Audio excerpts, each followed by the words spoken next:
살면서 한 번쯤은 이런 질문 던져보지 않으세요? 왜 우리는 논리적으로 생각해야 할까? 진짜 행복한 건 뭘까? 같은 것들이요.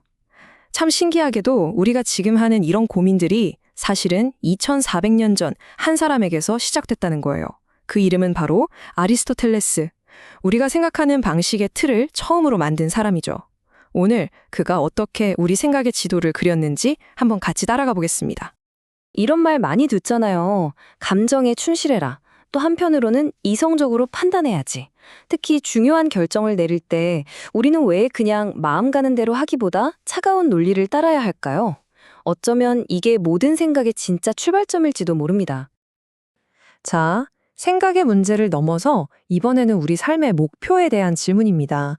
SNS를 켜보면 온통 멋진 차, 좋은 집, 즐거운 파티 사진들로 가득하죠. 그런데 과연 그런 것들이 우리를 궁극적으로 정말로 행복하게 만들어줄까요? 아니면 우리가 찾아야 할 진짜 행복은 완전히 다른 곳에 있는 걸까요? 정말 놀라운 건요, 우리가 지금도 머리 싸매고 고민하는 이 거대한 질문들에 처음으로 어떤 사용 설명서를 만들려고 했던 사람이 있었다는 사실이에요. 그것도 무려 2400년 전에 말이죠. 그의 시도 덕분에 인류는 그냥 막연하게 고민만 하는 게 아니라 생각의 어떤 질서를 잡기 시작한 거죠. 자, 그럼 지금부터 아리스토텔레스가 우리한테 남겨준 이 세상을 이해하는 도구 상자를 한번 열어볼까요? 첫 번째 도구 상자에는 그를 왜 모든 학문의 아버지라고 부르는지에 대한 답이 들어있습니다. 일단 그의 이력만 봐도 어마어마합니다. 당대 최고의 지성이었던 플라톤의 제자였고 나중에는 온 세상을 정복한 알렉산더 대왕의 스승이었으니까요. 근데 이게 다가 아니에요. 철학, 과학, 정치, 윤리, 그의 지적 호기심에는 정말 경계가 없었어요. 괜히 하는 말이 아니라 서양 학문의 거의 모든 분야가 바로 이 사람에게서 시작됐다고 해도 틀린 말이 아닙니다. 이 문장 하나가 아리스토텔레스가 일으킨 혁명을 정확히 보여줍니다. 그 전까지 세상은요, 신과 영웅들이 등장하는 신화로 모든 걸 설명했어요. 그런데 그는 인류 최초로 왜? 라는 질문을 던지고 신화가 아닌 논리와 관찰이라는 도구로 세상이 어떻게 돌아가는지 파헤치기 시작한 거예요.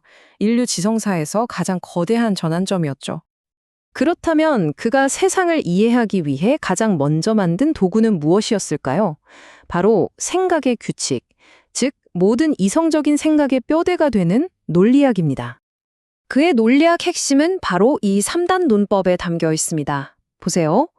누구나 동의하는 보편적인 사실에서 시작해서 구체적인 사례를 딱 연결하면 누구도 부정할 수 없는 결론이 나오게 되죠. 이건 그냥 말을 잘하는 기술이 아니에요.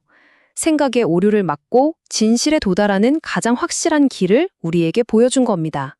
정말 놀라운 건 이 단순해 보이는 생각의 규칙이 지난 2400년 동안 서양 문명 전체를 떠받치는 기둥 역할을 해왔다는 거예요. 과학자가 가설을 세우고 증명하는 과정, 법정에서 변호사가 논리적으로 변론하는 방식, 심지어 우리가 쓰는 컴퓨터 프로그램의 원리까지 그 뿌리를 파고들면 바로 이 아리스토텔레스의 논리가 있습니다. 자, 이제 올바르게 생각하는 법을 알았으니까 이걸로 뭘 해야 할까요? 바로 어떻게 살 것인가 하는 더 큰 질문으로 넘어가야겠죠. 아리스토텔레스의 두 번째 도구는 우리를 행복으로 안내하는 지도, 바로 윤리학입니다. 아리스토텔레스에게 인간 삶의 최종 목표는 행복이었어요. 근데 그가 말하는 행복은 순간적인 즐거움이나 돈이 많은 게 아니었습니다. 이건 마치 건강한 삶 같은 거예요. 한순간의 만족이 아니라 훌륭한 성품을 바탕으로 매 순간 가장 좋은 선택을 해나가는 과정, 그 자체가 바로 행복이라는 거죠. 그럼 어떻게 해야 좋은 선택을 할 수 있을까요? 그 비결이 바로 중용에 있습니다. 근데 이게 그냥 어중간한 게 좋은 거야 이런 뜻이 절대 아니에요. 마치 외줄 타는 고개사가 아슬아슬하게 균형을 잡는 것처럼 모든 감정과 행동에서 너무 과한 것과 너무 부족한 것 사이에 가장 완벽한 지점을 찾아내는 것. 그게 바로 아리스토텔레스가 말한 삶의 기술이었어요. 예를 들어 용기를 한번 볼까요? 위험 앞에서 겁 없이 무작정 달려드는 건 용기가 아니라 그냥 만용이죠. 무모한 거예요. 반대로 두려워서 아무것도 못하면 그건 비겁이고요. 진짜 용기는 상황을 정확히 보고 두려움을 느끼면서도 마땅히 해야 할 일을 하는 것. 바로 그 아슬아슬한 균형점 위에 서는 겁니다. 좋아요. 이제 훌륭한 개인이 되는 법을 알았어요. 그럼 그런 훌륭한 개인들이 모여서 어떻게 더 나은 공동체를 만들 수 있을까요? 아리스토텔레스의 세 번째 도구 상자에는 바로 이 질문에 대한 답, 정치학이 들어 있습니다. 그의 정치 철학은 이 유명한 한마디에서 시작됩니다. 인간은 사회적 동물이다. 이게 그냥 우리가 떼지어 산다는 말이 아니고요. 우리는 가족, 친구, 동료와의 관계 속에서 배우고 성장해야만 비로소 자신의 잠재력을 온전히 펼칠 수 있는 존재라는 그런 깊은 의미가 담겨 있는 거죠.